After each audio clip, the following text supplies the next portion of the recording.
Saya yang penting kerja. Ya kan, kalau saya kerja bagus kan yang dirasakan rakyat, yang merasakan rakyat.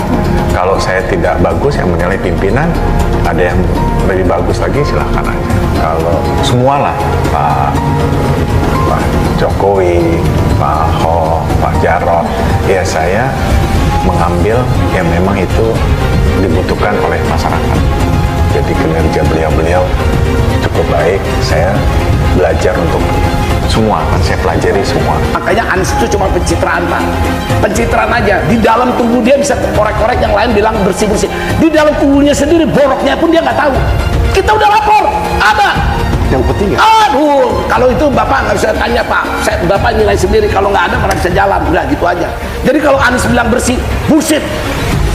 Sudah kita laporan, ada semuanya ada. Logikanya kan nggak mungkin tanpa. Nggak mungkin. Kalau dia memang mau bersih-bersih, kita laporin. Tindak. Ada buktinya semua. Kapolres, kemarin saya minta untuk Pak Kapolres turun meneliti penyebabnya. Ya, kira-kira itu. Sedang ada pekerjaan. Masih. Ya. Biar diteliti oleh Polres. Harapan Bapak, ya. Harapan Bapak kepada Gubernur baru, Ya. Pak Heru Budi Hartono, Ya. apa? Saya mengharap Pak Budi sebagai gubernur yang bersih, jujur. Ini sudah ada rekomendasi dari Ombudsman. Sudah ada rekomendasi dari 8 institusi negara bahwa itu harus diputus, tidak ada lagi tanding-tanding, putus, ambil alih. Apa kepentingannya? Saya nggak punya kepentingan, saya cuma mau hukum ditegakkan. Ambil alih, udah. Nah, selesaikan masalah kasus hukum dengan pihak lain. Kan ada yang dirugikan. Ada yang dirugikan, Mas. Investasi MES itu sudah ratusan miliar. Dia kembali belum? Belum, baru-baru kembali. Barang-barangnya dieksekusi pun disikat, nggak ketahuan kemana. Jadi ini udah jorok, Mas, sangat. Makanya kalau banyak orang korban, saya percaya karena kita juga korban. What? Indonesia sejak dulu kala tetap dipuja-puja bangsa. Dan ini saya mengatakan ini, zamannya Anies ini parah sekali. Sangat parah. Kita bertempur. Parahnya di mana? Oh, sangat parah, Pak. Kita kan berkasus itu kan zaman dia 5 tahun. Sama sekali nggak ada actionnya. Bukan kita nggak bergerak, tahu. Sudah rame di media, silakan buka. Pengacara Bapak sudah bertemu dengan Gubernur Sudah. atau Wakil Gubernur? Sudah. Pengacara saya Hendri Yosodiningrat sudah ketemu juga. Dengan Wakil Gubernur? Wakil Gubernur ketemu, dengan Anies juga udah ketemu. Terus anunya apa? Ya mana? Nggak jalan. Ada apa? Nah, itu. Ada apa? Bahwa apa? Semua duit yang bermain di sini kan? Semua duit yang bermain. Tapi sebelum akhir cerita ini, Pak, balik lagi saya bilang, saya berterima kasih sama Ombudsman, Pak. Ombudsman ini sangat care, ya. Tidak ada kepentingan apapun. Ombudsman ini sangat care. Pimpinan Ombudsman, saya minta kasus ini emang benar-benar harus dibuka secara terang-terang. Artinya Bapak mengatakan masih ada lembaga negara yang Yes, bisa dipercaya. betul. Namanya Komisi Ombudsman. Ombudsman ini bisa dipercaya. Kalau saya boleh ngomong sekarang ini, Pak, yang namanya lembaga hakim, yang namanya MA, yang namanya kepolisian, kejaksaan, banyakkan oknumnya, Pak. Karena saya udah jadi korban. Nah, saya mesti ngarepin dari pihak Ombudsman. Mudah-mudahan harus tegas kuat, jangan bisa tergoyahkan. Ya, ujung-ujungnya ditekan segala macam. Kita jangan takut sama tekanan, Pak. Ya, kita harus bongkar nih kejahatan. Karena ini kerugian negara, Pak. Ratusan miliar.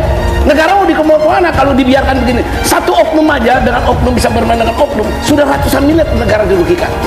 Anies pernah dipanggil KPK karena dirinya diduga melakukan tindakan korupsi melalui anak buahnya.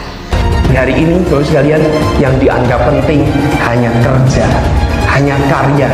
Yang penting barangnya kelihatan. Kata-kata dianggap nggak penting, kata-kata tidak perhatikan, gagasan tidak dipikirkan. Apa yang terjadi? Maka kita seperti berjalan tanpa memegang kompas, tanpa memegang arah. Kenapa? Karena gagasan tak muncul, kata-kata tak hadir. Ketika kita bekerja tanpa kata-kata, maka kita akan tak merasa ada narasi, tak merasa ada nuansa. Dan ketika bekerja tanpa kata-kata, tanpa gagasan, maka kerja kita tanpa narasi dan tanpa arah. Ternyata pendukung Anies sangat khawatir. Ternyata kadrun deg-degan Pak Heru Budi datang. Dan dengan apa yang dia kerjakan seminggu pertama menjabat ini saja, sejumlah kejanggalan, temuan dugaan korupsi dan juga kolusi berderet panjang daftar permasalahannya. Lihat aja dari mulai indikasi markup anggaran dan kelebihan bayar hingga proyek-proyek yang nggak ada manfaatnya menjadi warisan warisan busuk sepeninggalnya Anies. Yang kalau ada warga ngadu itu malah kena premanisasi bawahnya Anies katanya. Jadi kalau KPK masih kebingungan menemukan alat bukti korupsi Anies dan atau anak buahnya di Jakarta, nah sekarang tunggu saja laporan dari Pak Heru Budi langsung dari balik berkas meja kerja Gubernur Anies tadinya, mengembalikan kepercayaan warga Jakarta yang selama 5 tahun ini merasa dikibuli Anies mentah-mentah. Membangun satu puskesmas kelurahan, satu puskesmas kelurahan yang terbangun 5 tahun loh. Jadi Jakarta itu memiliki 267 kelurahan. Dari 267 itu masih ada 15 yang belum memiliki puskesmas kelurahan. Yang terdekat Gambir, ya itulah pokoknya. Ya hanya jalan kaki aja nggak keringetan belum terbangun puskes kelurahannya. Di sini, gitu loh. Statusnya apa? Nggak mencapai target, jauh dari target. Orang bangun 5 tahun masa nggak bisa bangun satu. Jumlah yang diduga korupsi pun jumlahnya tidak main-main, mencapai hingga 320 miliar. Mau jadi mana? Kalau ada model begini banyak, mau jadi apa negara kita? Terus 19 tahun. Nah iya udah 19 tahun Pak, ini nyata. Negara kita hancur kalau dibiarkan begini.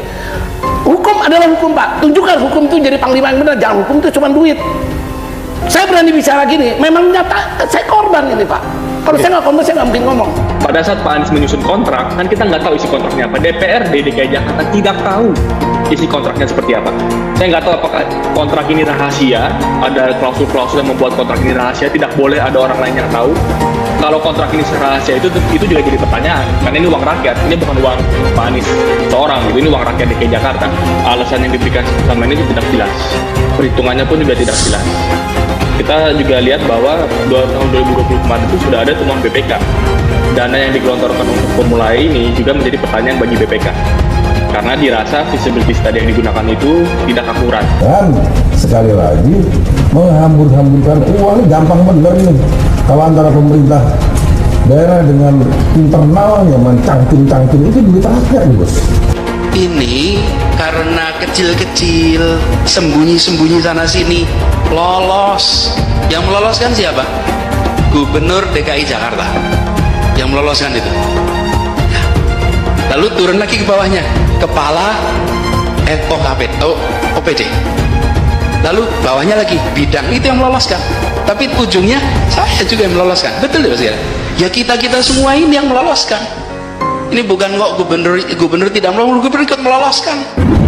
Jakpro pun kini ikut dinilai memuluskan niat Anies Baswedan dalam penyelenggaraan Formula E.